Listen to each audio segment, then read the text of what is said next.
in our weaknesses, in and through that.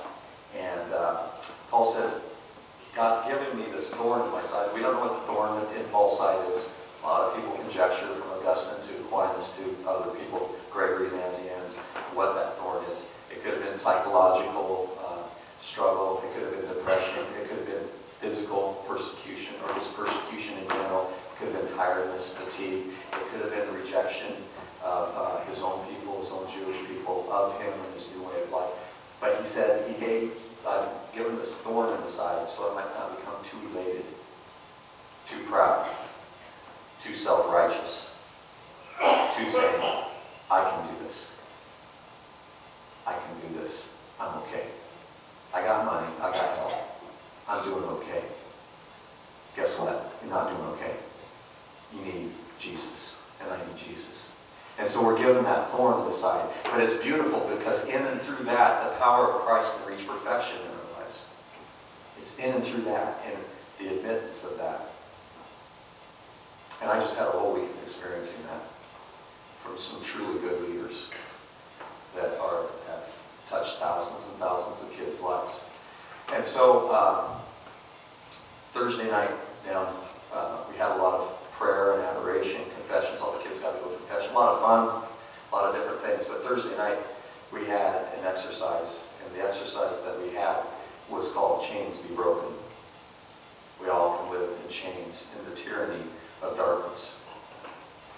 You know, there's a lot of priests and a lot of bishops that maybe sometimes they don't believe in the power of evil and Satan. It's real. What do you think is behind abuse? What do you think is behind war? What do you think is behind when people won't forgive each other? That's evil.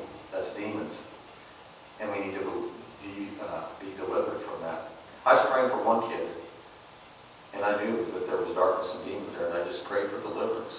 And I knew, and I felt that they went out of that kid. And they did. In the power of Jesus. And that kid was set free. I didn't even have to name it, other than just praying for it. In the weakness, though, and crying out, Christ's power reaches perfection. So that night that we experienced together was called Chains Be Broken. And the idea on it is we're all in the same playing field. You and I and every other human being, we're all in the same playing field. We're in need of God. We're in need of deliverance. We're in need of salvation. And if we admit to that, then we experience that.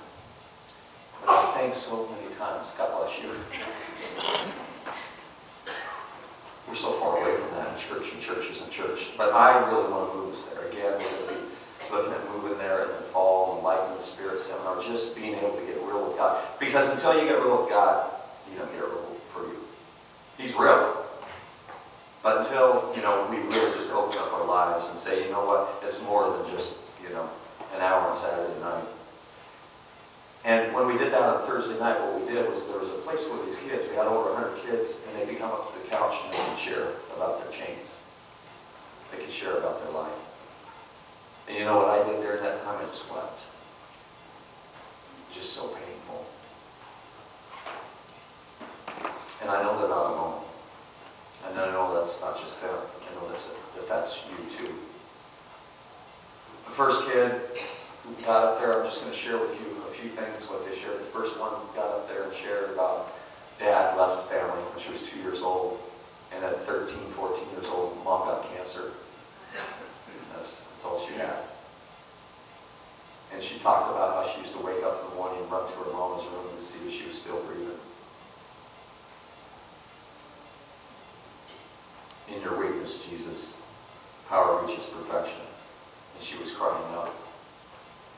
And this kid shared it in front of 150 people in the room. And then at the end of that, her small group leader and the other members of her small group would come up and pray over her. And then I prayed over each and every kid after that. And a lot of them experienced the power of God. And they rested in the Spirit. I don't know if you've ever heard about that before, but you pray and the power of God comes over someone. And they can just rest in the healing peace of Jesus. Because the Spirit can do whatever the Spirit wants to do. Amen? Amen.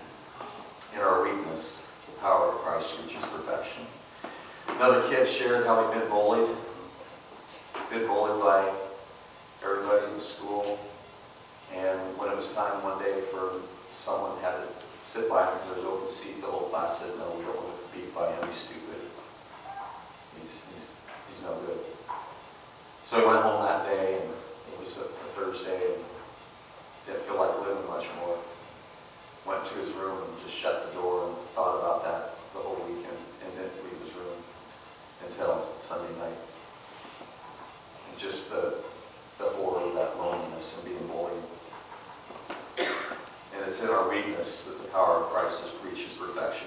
And you look at these kids and you say, they're just normal kids. I mean, they're doing okay. It's a lie. It is so difficult. And it's not just for kids. It's for all of God's kids. All of His children.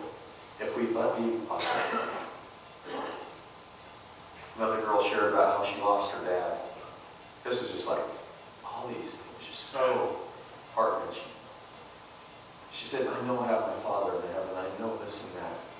But I just want my dad here physically to give me a hug and tell me everything's going to be okay." And how much of this stuff do we know about each other? Sitting here tonight. How much do we know? I mean, how can Christ's power reach perfection if we don't even have a shot at opening ourselves up to that and experiencing that? Another kid, the pressure on girls to be thin and beautiful is sickening. That's what it means to be a woman and to be used in that way. Another girl said she got down to 87 pounds and nobody noticed.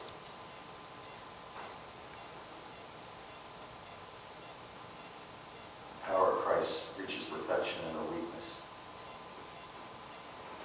Another kid with her struggles. One morning she got up and wrote on the mirror in lipstick, "I'm worthless. Nobody cares. I'm ugly."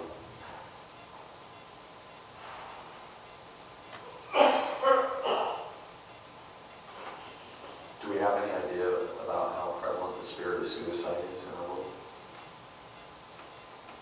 And we know where that comes from. But the good news is that in our weakness we can cry out. And Christ's power can reach perfection in that.